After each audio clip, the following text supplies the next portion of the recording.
Guys, अगर आप start से जावा कोर्स फॉर बिगिनर्स को फॉलो कर रही हैं तो सबसे पहले हमने जावा प्रोग्रामिंग लैंग्वेज का इंट्रोडक्शन देखा था। उसके बाद हमने देखा था कि जावा कोड को हम किस तरह से रन कर सकते हैं। तो उस टाइम हमने जेआरई, जेडीके और जेवीएम के डिफरेंस के बारे में भी डिटेल से देख लिया था। उसके बाद हमने इंटेलीजे को डाउनलोड किया, फिर उसको इंस्टॉल किया। उसके बाद हमने इंटेलीजे का कंप्लीट इंट्रोडक्शन डिटेल के साथ देख लिया। फिर उसके बाद हमने क्लास के मेन मेथड के बारे में भी डिटेल से देख लिया है। तो गाइस, अब हम जावा के बहुत ही ज़्यादा इम्पोर्टेंट कॉन्सेप्ट की तरफ मूव कर रहे हैं, वो है वेरिएबल। आप जावा में कोई भी प्रोग्राम लिखते हैं तो वहाँ पे आपको वेरिएबल को यूज़ करना ही पड़ता है। तो वेरिएबल को अब हम सीखेंगे, तो हम देख लेते हैं कि वेरिएबल के अंदर हम कौन कौन से टॉपिक्स को कवर करने वाले हैं। तो सबसे पहले हम देखेंगे कि वेरिएबल होता क्या है, वेरिएबल को हम जावा में यूज़ कैसे करते हैं, वेरिएबल को हम किस तरह से डिक्लेयर और इनिशियलाइज करवा सकते हैं। देन वेरिएबल की वैल्यूज को हम प्रिंट करवाएंगे, मतलब वेरिएबल की वैल्यूज की आउटपुट हम देखेंगे। देन हम देखेंगे कि वेरिएबल को हम किस तरह से लिख सकते हैं, वेरिएबल का सिंटैक्स क्या है। देन हम वेरिएबल की कॉन्कैटिनेशन देखेंगे। देन हम वेरिएबल की वैल्यूज को एडिशन करके देखेंगे। देन हम देखेंगे कि हम एक ही लाइन पे एक से ज्यादा वेरिएबल्स को कैसे लिख सकते हैं।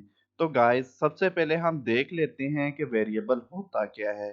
तो गाइस, जब भी हम जावा का प्रोग्राम लिखते हैं वहां पे हमें कोई ना कोई डाटा चाहिए होता है। तो वेरिएबल को आप कह सकते हैं यहाँ पे कि वेरिएबल एक प्लेस होल्डर है जिसके अंदर हम डाटा को स्टोर करवा देते हैं।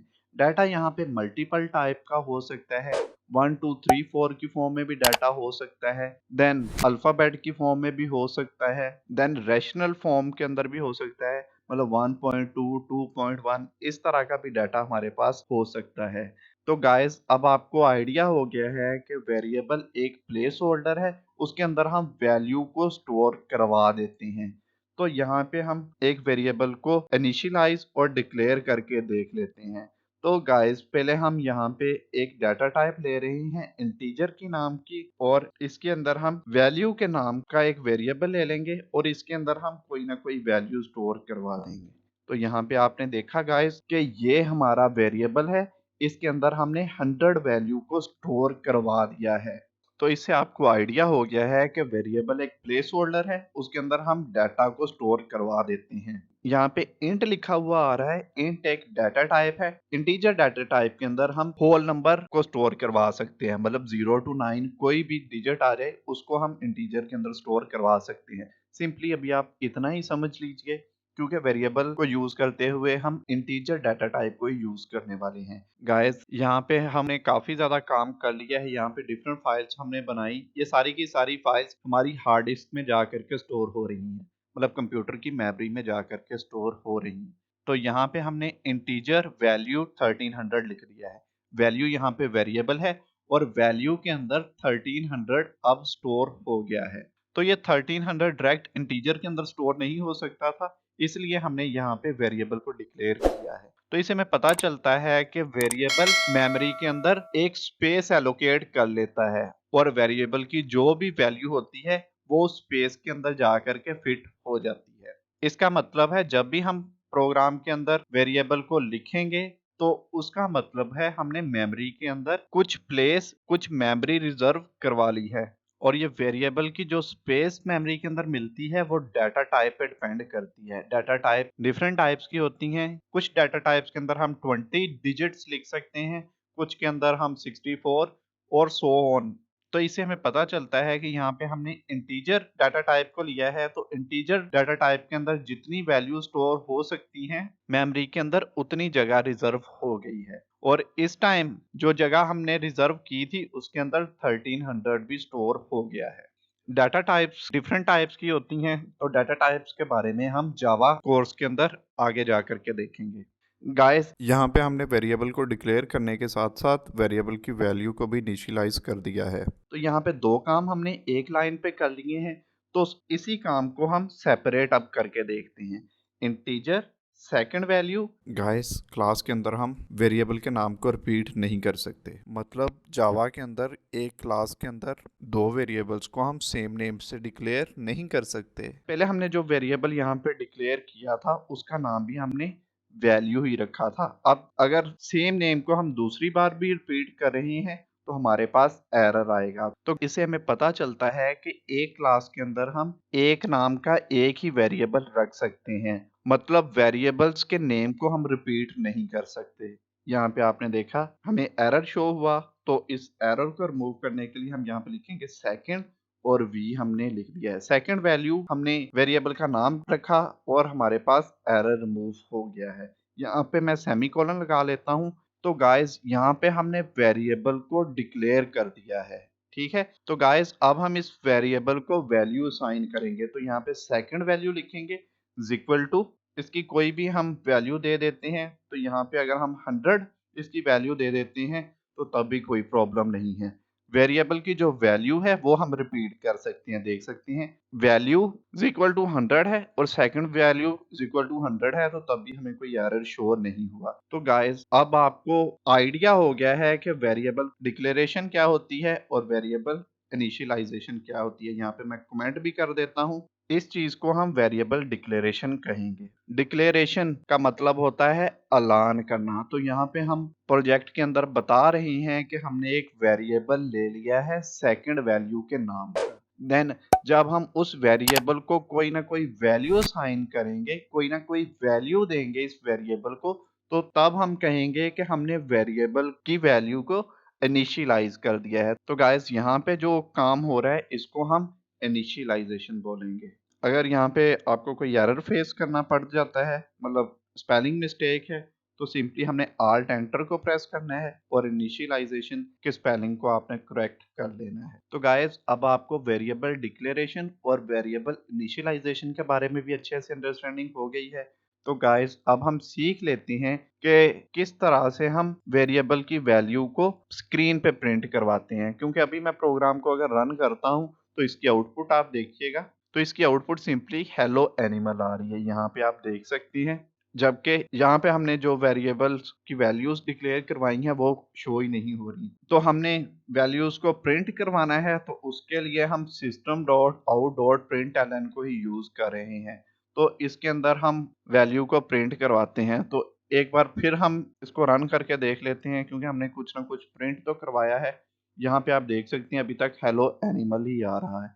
तो गाइस इस जगह पे अब हमने वेरिएबल को पास करवाना है, तो उसके लिए हम डबल कोट्स को रिमूव करेंगे और सिंपली यहाँ पे वैल्यू लिख देंगे, ठीक है। ये देखिए हमने वैल्यू को लिख दिया, इस वाली वैल्यू को हमने यहाँ पे अब लिखा है। तो अब मैं रन करता हूँ प्रोग्राम को, तो देख सकते हैं प्रोग्राम रन हुआ, ऊपर वाला हेलो एनिमल हमें शो हो रहा है और नीचे यहाँ पे आप देख सकते हैं 100 भी हमें शो हो गया है, ये वाला 100 शो हुआ है।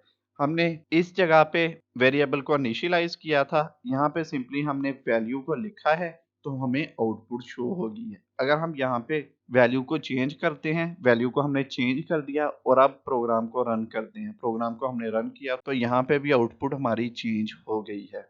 होप सो स्टूडेंट्स अब आपको आइडिया हो गया है कि हम किस तरह से किसी भी वेरिएबल को प्रिंट करवा सकते हैं। तो गाइस अब हम वेरिएबल के सिंटैक्स के बारे में देखते हैं कि वेरिएबल को हम किस किस तरह से लिख सकते हैं। लेकिन उससे पहले यहाँ पे आप नोटिस कीजिए, यहाँ पे हमने वैल्यू को यूज कर लिया है, तो यहाँ पे वेरिएबल का कलर वाइट हो गया है, जबकि इस वेरिएबल को हमने अभी तक यूज नहीं किया तो इसका कलर लाइट ग्रे है। अब गाइस हम सिंटैक्स के बारे में देखते हैं। यहाँ पे आपने देखा कि वेरिएबल को हमने स्मॉल अल्फाबेट से स्टार्ट किया तो तब भी हमें कोई प्रॉब्लम फेस नहीं करनी पड़ी। गाइस यहाँ पे हमने कैपिटल लेटर के साथ वेरिएबल को स्टार्ट किया तो तब भी हमें कोई प्रॉब्लम फेस नहीं करनी पड़ी। तो गाइस अभी तक आपको वेरिएबल के दो टाइप्स के सिंटैक्स के बारे में आइडिया हो गया है। देन हम एक और इंटीजर की वैल्यू लेते हैं और इसके अंदर हम टी कैपिटल लिख देते हैं और टू इसको काफी लेंथ ही हमने कर दिया है और इक्वल टू इसको कर देते हैं 3 to 1 के। अगर हम इस तरह भी वैल्यू को डिक्लेयर करते हैं तो तब भी कोई प्रॉब्लम नहीं होगा। गाइस यहाँ पे हमें कोई एरर तो फेस नहीं करना पड़ा, लेकिन ये कोई अच्छी प्रैक्टिस नहीं है।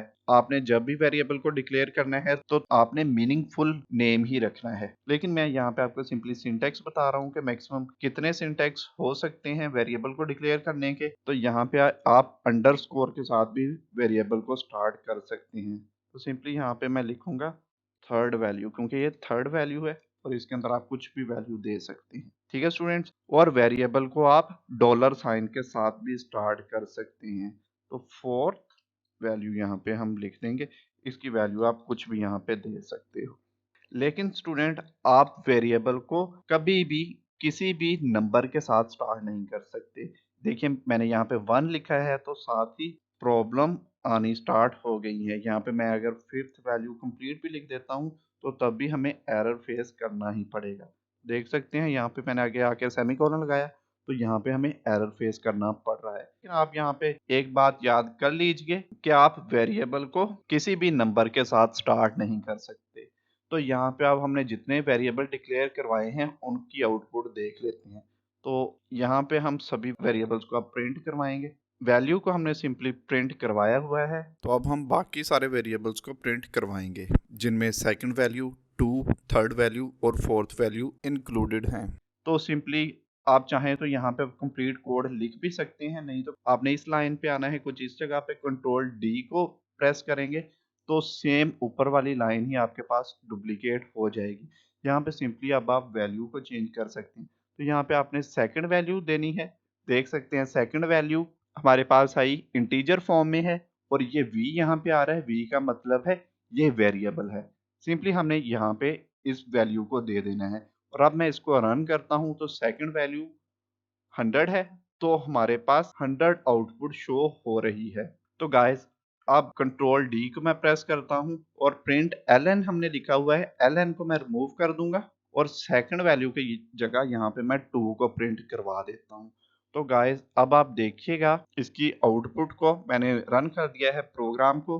तो यहाँ पे आप देख सकते हैं सबसे पहले हमें ये वाली वैल्यू शो हुई, इसकी आउटपुट 1300 शो हो गई। देन उसके बाद सेकंड वैल्यू की आउटपुट हमें शो हुई जो कि 100 थी, यहाँ तक 100 आ गई। जबकि 2 की वैल्यू 321 है, वो यहाँ पे आ गई है।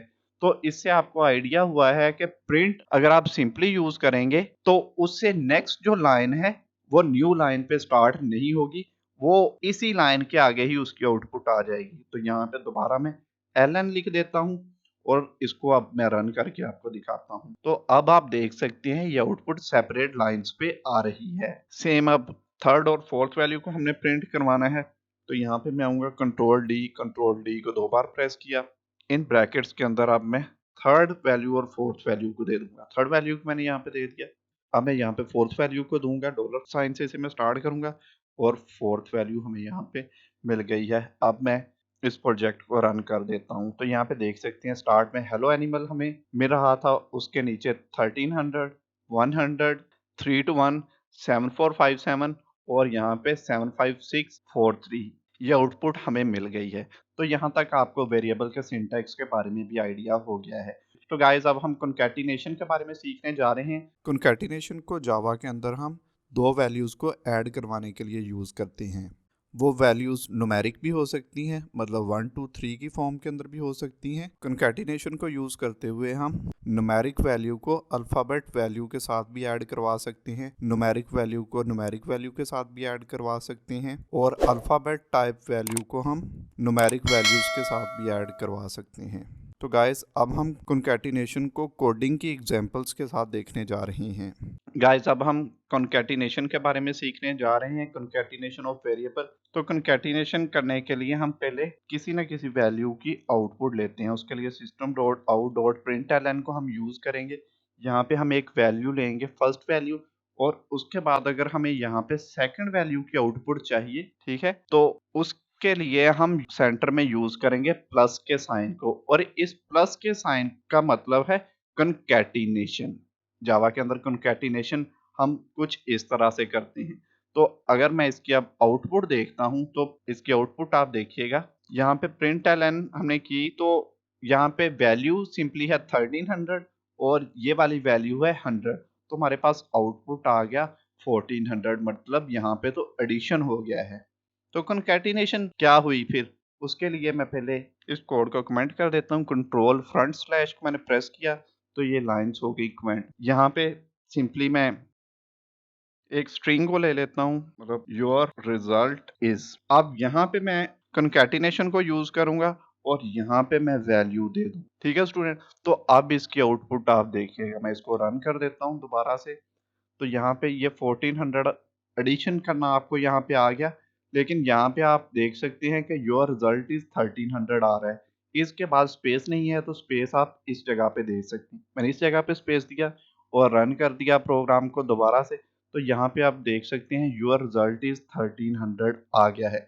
तो यहाँ पे हमने स्ट्रिंग के साथ इंटीजर की वैल्यू को भी देख के देख लिया, मतलब यहाँ पे हमने स्ट्रिंग की वैल्यू को, मतलब एबीसी की फॉर्म में वैल्यू को, और यहाँ पे इंटीजर की वैल्यू को लेकर के कॉन्कैटिनेशन सीख लिया। सेम यहाँ पे अब मैं इसी वैल्यू को नीचे लूंगा और यहाँ पे मैं डबल कोड को प्रेस कर दूंगा। यहाँ पे वैल्यू आ रही है तो यहाँ पे मैं कुछ भी शो करवा सकता हूँ। तो अब मैं प्रोग्राम को अगर रन करता हूँ तो आप कुछ इस तरह से भी कंकैटिनेशन करवा सकते हैं। यहाँ पे भी स्ट्रिंग, यहाँ पे भी स्ट्रिंग आ गया है। अगर आप इंटीजर को यूज कर रहे हैं, मतलब यहाँ पे इंट को यूज कर रहे हैं, तो आप दो वैल्यूज को कंकैटिनेट करवाते हैं प्लस कुछ इस तरह से, तो देन आपको आउटपुट कुछ इस फॉर्म में मिलेगी, मतलब इन दोनों वैल्यूज की एडिशन मिल जाएगी। अगर आप चाहते हैं कि इन दोनों वैल्यूज को आपने सेपरेट सेपरेट देखना है, तो यहाँ पे आपने एक और प्लस लगाना है और इनके बीच में आपने डबल कोट्स को यूज कर लेना है। तो डबल कोट के अंदर हमने एक स्पेस भी दे दी है। तो अब इसकी आउटपुट आप देखिएगा, यहाँ पे देखिए 1300 आया और 100 यहाँ पे आए। यहाँ पे वैल्यू वेरिएबल की जो वैल्यू है वो 1300 है, तो सेम वही यहाँ पे आई और उसके अंदर हमने एक स्पेस दी और देन यहाँ पे सेकंड वैल्यू हमने दे दी है। तो गाइस योर रिजल्ट इज, मतलब इस स्ट्रिंग को अगर आप इस जगह पे ले आए और वैल्यू को पहले ले आए तो तब भी कोई प्रॉब्लम नहीं होगा आपको। लेकिन गाइस यहाँ पे मैंने एक और चीज आपको दिखानी है। मैं थोड़ा सा जूम इन करता हूँ और यहाँ तक अगर हम, गाइस मैंने जूम इन कर लिया है, तो अब मैं एंटर करता हूँ इस लाइन को, तो यहाँ पे आपने देखा कि ऑटोमेटिक ही कंकैटिनेशन आ गई है। अब मैं जूम आउट दोबारा इसको कर लेता हूँ और यहाँ पे मैं कुछ भी अब वैल्यू लिख सकता हूँ। ठीक है, तो अब मैं इसको प्रिंट करवाता हूँ तो इसकी आउटपुट आप देखिएगा। यहाँ पे देखिए मैंने ये डमी वैल्यू दे दी HFY, तो यहाँ पे कंकैटिनेशन हो गई और इसके आगे हम जो भी लिख रहे हैं वो हमें शो होता रहेगा। तो इसके बाहर अगर आप एंटर करेंगे तो तब आपको कोई भी चेंजिंग शो नहीं होगी। अगर आप इसके अंदर एंटर करेंगे तो तब आपको ऑटोमेटिक ही कंकैटिनेशन शो हो जाएगी। गाइस अभी तक जहां पे भी हमने वेरिएबल को डिक्लेयर और इनिशियलाइज करवाया है, वो एक लाइन पे हमने एक ही वेरिएबल की इनिशियलाइजेशन करवाई है। तो गाइस अच्छा प्रोग्रामर वही होता है जो लेस नंबर ऑफ लाइंस पे ज्यादा कोड को परफॉर्म करे, मतलब थोड़ा कोड लिखे और ज्यादा फंक्शनैलिटीज परफॉर्म हो जाएं। तो इसलिए अब हम एक लाइन पे मल्टीपल वेरिएबल्स को लेना सीखेंगे। तो यहाँ पे मैं इंटीजर लिखता हूँ, फर्स्ट वैल्यू यहाँ पे लिखूंगा, यहाँ पे कॉमा लगाऊंगा और यहाँ पे सेकंड वैल्यू को ले लूंगा। सेकंड वैल्यू यहाँ पे हमने ले ली है।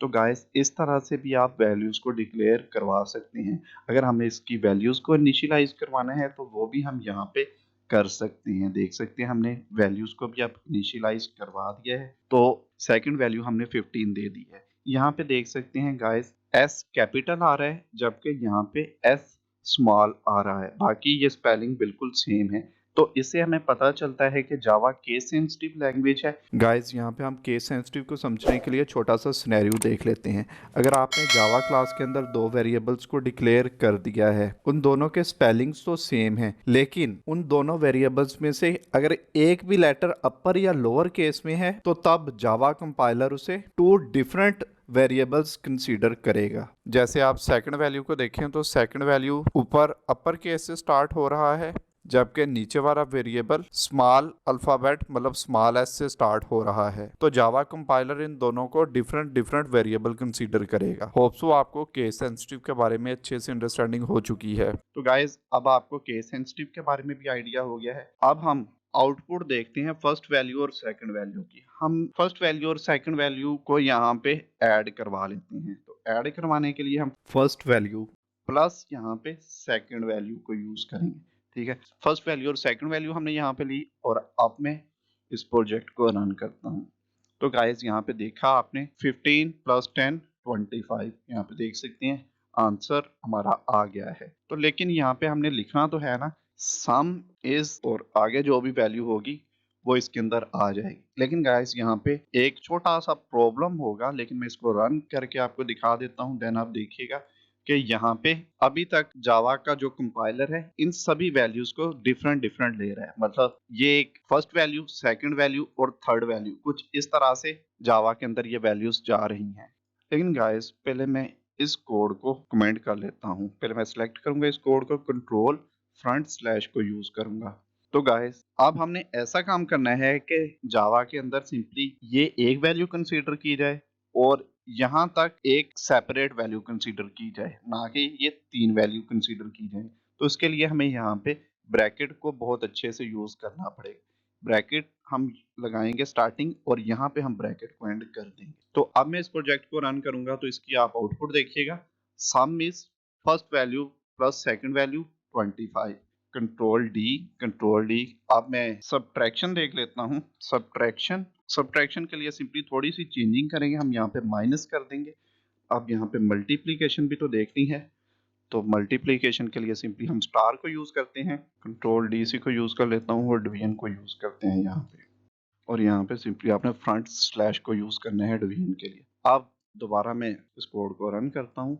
तो गाइज यहाँ पे आप देख सकते हैं कि फर्स्ट वैल्यू 10 है और सेकंड 15 है, तो आउटपुट इन सभी की यहाँ पे शो हो गई है। तो फर्स्ट वैल्यू यहाँ पे मैं थोड़ी सी ज्यादा रखने वाला हूँ, तब आपको आउटपुट अच्छे से अंडरस्टैंड होगी। और सेकंड वैल्यू यहाँ पे कर देता हूँ सिंपली 10। तो अब मैं दोबारा इसको रन करता हूँ, क्योंकि कुछ स्टूडेंट्स अगर मैथ में वीक हैं तो उनको भी आप इस कोड की अंडरस्टैंडिंग हो जाएगी। सम is first value plus second value 50 plus 10 60 हो गया। सब्ट्रैक्शन में से 50 में से 10 गया 40, और अगर 50 को हमने 10 के साथ मल्टीप्लाई किया तो आंसर हमारा आ गया 500। और फर्स्ट वैल्यू को डिवाइड किया सेकंड वैल्यू पे तो आंसर हमारे पास आ गया 5। ठीक है स्टूडेंट्स, अगर सम इज यहाँ पे इक्वल इक्वल आपने लगाना है तो वो भी आप लगा सकते हैं।